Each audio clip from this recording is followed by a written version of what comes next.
All right. Welcome back into the show. And today we are going to talk about some NFL coaching moves today. So looking forward to this one. So let's just get right into it. Get right into it. So the what I'm going to do is I'm going to rank like which ones I think are the best hires to worst hires. So I'll go one's the best hire and then all the way down the list. So we'll leave Jared Mayo out of it because I talked about that a lot on a past podcast and the first coaching carousel kind of thing that we talked about. I focused more on college football and then kind of like the Patriots hire and Bill Belichick leaving and all that jazz. So Bill Belichick did not get hired. So we're going to talk about each of the people that did get hired, how their fit is, and stuff like that. Just going through that coaching stuff right now. I'm still in football mode more than basketball mode, just to be honest, because the Super Bowl's still hanging around, and I'm very interested to see what's going to happen in the Super Bowl. We're going to have our Super Bowl preview podcast later in the week, so I'm excited for that one. But let's get into what I think these coaches will be and how I think the fits will be. So number one, I got Jim Harbaugh, of course, Michigan guy. I got the JJ McCarthy thing in the background. I was all in on that Michigan team about halfway through the season. I kind of thought that they were going to be able to do it, and they did. And Jim Harbaugh is just a really good football coach. It's the truth. And I think a lot of Michigan fans knew that he was probably leaving for the NFL. I talked about it a little bit on the podcast with all the NCAA stuff going on with him. It makes complete sense that he, looked at the Chargers job, and I thought it was a great opportunity for him. You got a fantastic quarterback in Justin Herbert. You got some excellent offensive weapons, and it's definitely just a great team to be attached with. Keenan Allen's fantastic receiving weapon. You got Quentin Johnston, who they picked last year from TCU.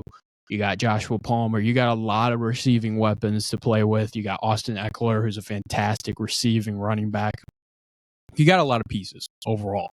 And Jim Harbaugh loves having a lot of pieces. It'll definitely be a different offense than what we've seen him have these past few years. Herbert's just a fantastic passing quarterback.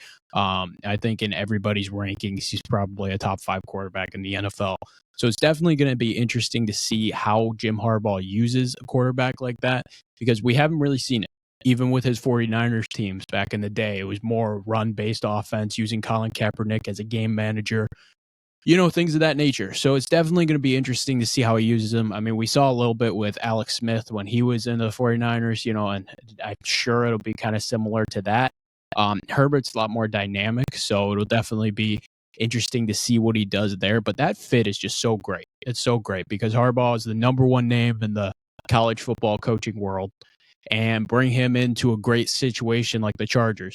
It's definitely going to be interesting to see with that defense, though. But Harbaugh is bringing with him Jesse Minter from Michigan's defensive coordinator. So, that's an absolutely great great thing to have.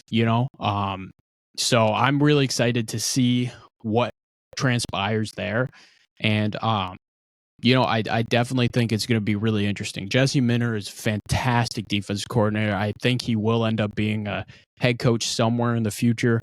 And he turned that Michigan defense around. He's the reason why they were so talented. Him and Mike Macdonald. And Mike Macdonald will be a name we get to later in the podcast. But, I mean, Jesse Minter is going to be fantastic. So he's got a lot of weapons to play with. The Chargers are definitely going to have to worry about depth because they always seem to hit that injury bug. But in the AFC West, it's going to be interesting to see how they can compete with the Chiefs, because the Chiefs are that team. I mean, clearly, they're in the Super Bowl again, and they got the best quarterback in the game in Patrick Mahomes. So it's definitely going to be interesting to see how they compete. I'm just assuming that they're going to be a lot better. Like, it's perfect the way that this season went. It just didn't flow right, and I think you didn't need an expert to tell you that it wasn't going to flow right. I mean, I thought that they should have fired Brandon Staley last year.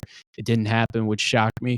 But guess what? They got the right candidate for the job, and I think Harbaugh is going to do a fantastic job with them. So to me, that's the number one coaching hire for those coaching hires so far.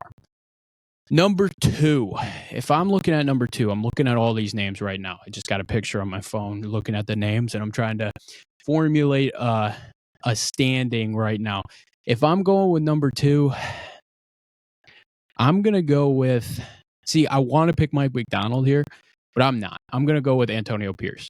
I really like the Raiders sticking with him. And that's because of like the transformation that they had during that season. They were really struggling out the gates. They weren't getting the ball to Devontae Adams. Everybody was hating on Josh McDaniels. It just wasn't a good fit at all. And they were struggling. They were really struggling. And then halfway through the season, they fired Josh McDaniels. They put in Antonio Pierce, and Antonio Pierce totally changes the program, makes it so much better. The players love him. They're all in on everything going on there, and he just did a fantastic job. It was a fantastic job. They ended up being a solid team, sticking in that AFC West. They were just competitive. I think they ended the season around the 7-9 range, 7-10 range, and it was a very solid season. He turned that defense around completely, which is unbelievable because he's more of a defensive guy. Since he took over, they went from, I think it was around like the 24th defense to the third best defense in football, which is just a sensational turnaround. And they don't really have too many crazy defensive weapons. They have Max Crosby, they have all those guys, and he'll be in free agency. So we'll see what happens in NFL free agency. We'll probably cover that in a different show, but it's definitely going to be very interesting to see if they can keep those pieces and see if he can continue that stretch, because it might be just those guys were playing so hard for him because they liked him. It's different in that second year. It's a different scenario. Now it's your program. Now it's your team. You've solidified your spot. So it's definitely going to be interesting to see how all of that plays out. But he's got weapons. He's got some offensive weapons. He ended up using Josh Jacobs very well near the end of the season. He started getting Devontae Adams involved. Jacoby Myers had an unbelievable year. So it's definitely going to be interesting to see how they use those aspects of the team. Aiden O'Connell finished the year pretty much starting. A lot of people think this is a J.J. McCarthy type team to go to. I don't know if I would love that to start him right away there, but, we'll see there. This is very much a we'll see. But I like what he did to start. There was a big transformation there, and I think it was smart for Vegas to not go very far and decide to bring Pierce back. I think that was a very smart thing to do. So that would be my number 2, probably. Moving on to number 3, I am going to put Mike Macdonald here. And again, it goes back to those Michigan ties, but it also goes back to what he did with this Ravens defense. This Ravens defense was flat out unbelievable. And it was because they ran that zone defense that was just so tough to stop. They had so many exotic blitzes. They were the best defense in football by far. And you saw it in that AFC Championship. The Chiefs had 2 great scripted drives to start that game and were fantastic with those scripted drives. And then throughout the rest of the game, they had 3 points. And that's Patrick Mahomes and that great offense that the Chiefs had. If the Ravens offense could get into any momentum and be better than they were, then then the Ravens might win that game. And guess what? They couldn't. So that's why the Ravens lost. It's not Mike Macdonald's fault. It's just not. He put an unbelievable defensive scheme into that team and really made them play so much better than their potential. The fact of the matter is like Kyle Hamilton, Roquan Smith, and Patrick Queen were not as good before Mike Macdonald got there. It's just the truth. They were names. They were fantastic names. And Roquan had done his stuff in Chicago. Kyle Hamilton had been solid. Patrick Queen was just a young linebacker itching to get there, and people loved his potential. But he really took all of them and put them to a different level. Marlon Humphrey, unbelievable corner, was great also. He dealt with some injuries, but he was fantastic. I mean, these defensive guys were sensational, and Mike Macdonald put them to a different level. And that's the kind of guy that Seattle's getting. And Seattle has a very young defense that's only going to get better from this. Devin Witherspoon is going to feast with this kind of defensive mind coming in. And they got so many pieces. The Tariq Woolen, fantastic corner as well. He'll get a lot better. And it's definitely going to be interesting. They're going to have to build that D-line a little bit more. A lot of people were shocked they didn't pick Jalen Carter, especially me. But Devin Witherspoon is just a fantastic addition for them. He was another fantastic rookie corner. Of course, the Lions were the only one that missed on a top 10 rookie corner. That was sensational. With the next few years, you get Witherspoon and you get Sauce Gardner just being unbelievable. So, I had to say that, of course, but with the Jeff Okudah pick. But, with Seattle, I really think this was a fantastic hire. Mike Macdonald's going to do a great job there. And it's just going to be like a new rebirth. It's different. Pete Carroll's gone. It's going to be just a different Seattle team than we're used to. And I think it'll be a process. I'm not sure where I see them next year. I don't know if this is a 1 year type fix. He could need a couple, but he's a young guy. I think he's definitely going to figure out, and he's smart enough to figure it out for sure. The next name that I'm going to say off this list, I really like I'm going to put at 4, I'm going to put Brian Callahan. And the reason for that is just the track record. He's a fantastic offense coordinator from Cincinnati Bengals, worked with Joe Burrow for a long time, and has made that offense very impressive. The thing is, it's weird because Tennessee just didn't leave on good terms with Mike Vrabel, and Vrabel was a fantastic coach. And walking in the footsteps of that after the Titans kind of fell off from where they were last year is tough. It's really tough because they were fantastic under Vrabel. So I really think it's going to be difficult for Callahan to, get those steps going and get that team moving again to where they were. But I think Callahan's a very bright mind, and I think he can figure it out because he's one of those young offensive guys that the league is falling in love with. But he just doesn't have many pieces. He's got the young quarterback of Will Levis, which it seems like they're gonna try to go with him and have him be the guy. But with Tennessee, there's just not much there. Derrick Henry's getting older. The O-line's falling apart a little bit. Their defense is going to fall apart because Mike Vrabel was fantastic on the defensive side of the ball. And it's just going to be hard for that Tennessee team. I'm putting Callahan at 4 because I believe in Callahan. I think he's a pretty solid coach. I just don't know if he has the pieces to succeed. I do not suspect them to be really good right away. That AFC South is going to be interesting because you got the Texans, you got the Colts, all those teams that are young and doing stuff. Like the Texans won the division the first year, and the Jaguars, they're young. They got a lot of pieces there and are very talented. And then the Colts were still good without their starting quarterback and Anthony Richardson. So all those teams are in a better spot than the Titans. The Titans are going to have to really shock me with some free agency moves to tell me that they're going to be really good going into next year. But I think the Callahan hire out of the names was a solid hire, and I think he could do a solid job there. I just don't think he was dealt a great hand with that franchise. All right, moving into my next one, and I'm going to pick Atlanta Raheem Morris here. So this is my 5th one. And Raheem really did a great job with this Rams defense. They didn't have much, they had Aaron Donald. They had some solid corners. Jalen Ramsey was dealing with some injuries, stuff like that. But they really played better than expected.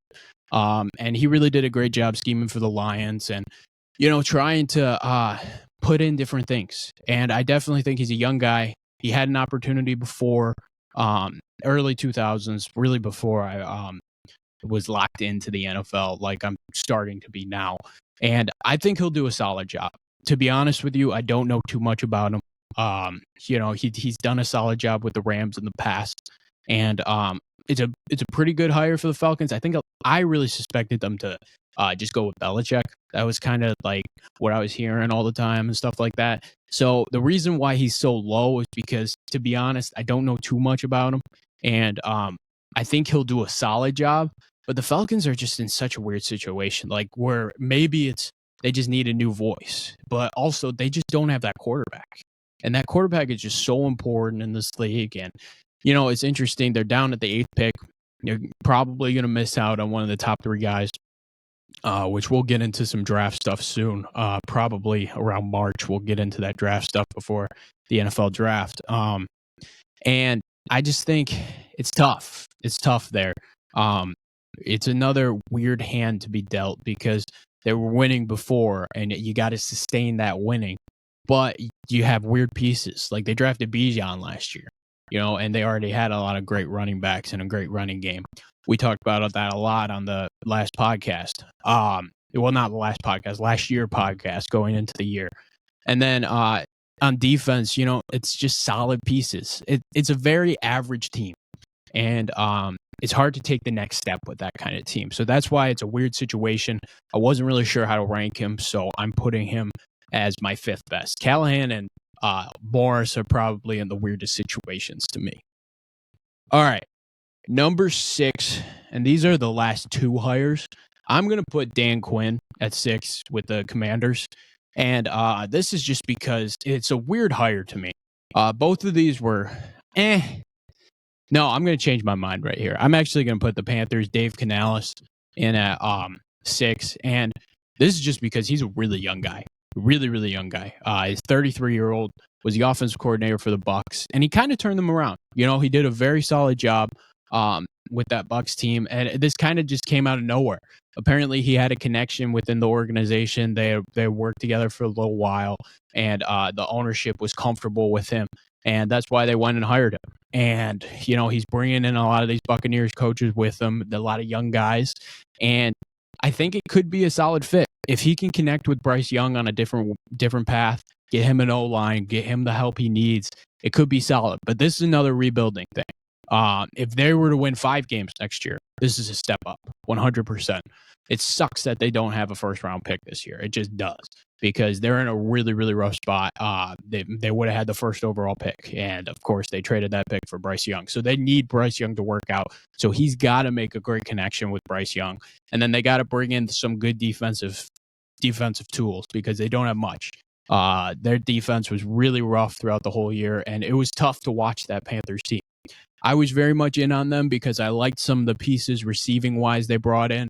I liked Bryce Young coming out. He was my number one guy quarterback wise, and I still believe in him. You know, it's the first year. It was a very bad situation they put him in, so we'll see like what steps he can make in year 2. And I'm excited to see that just because it's a young guy. You know, he's going to have a lot of energy. He's just put in a bad spot. It's a really bad spot, and that's why he's 6 to me because there's a lot of unknown there, and I just don't know where to put him. Callahan and Morris are much better names, so that's why I would put them higher because I would trust that they are figuring it out. And you know, we'll get to the Commanders in the second. They just hired Cliff Kingsbury, which we'll talk about a little bit.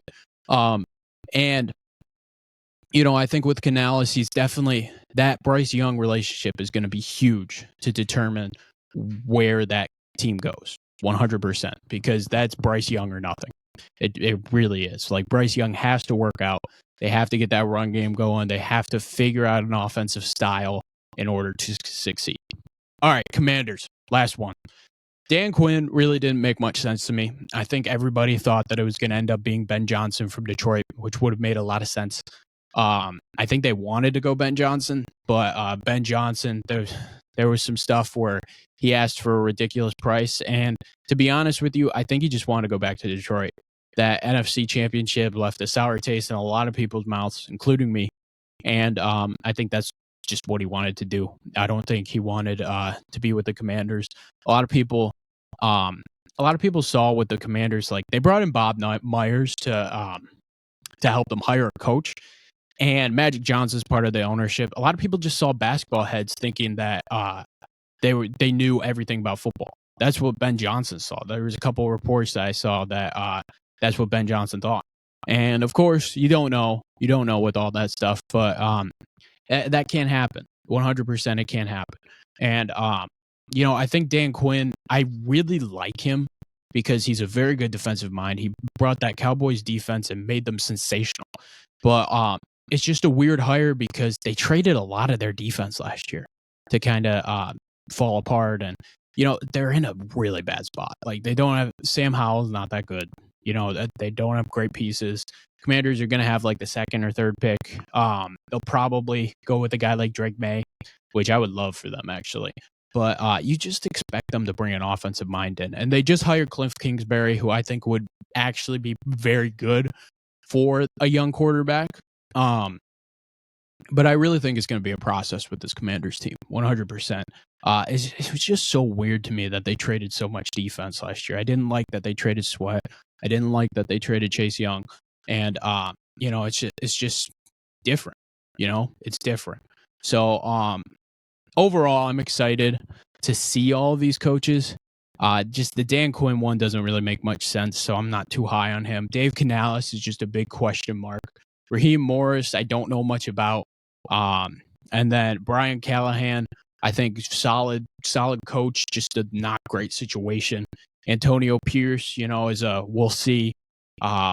Mike McDonald, I think, is fantastic coach. Jim Harbaugh, I'm all in on him.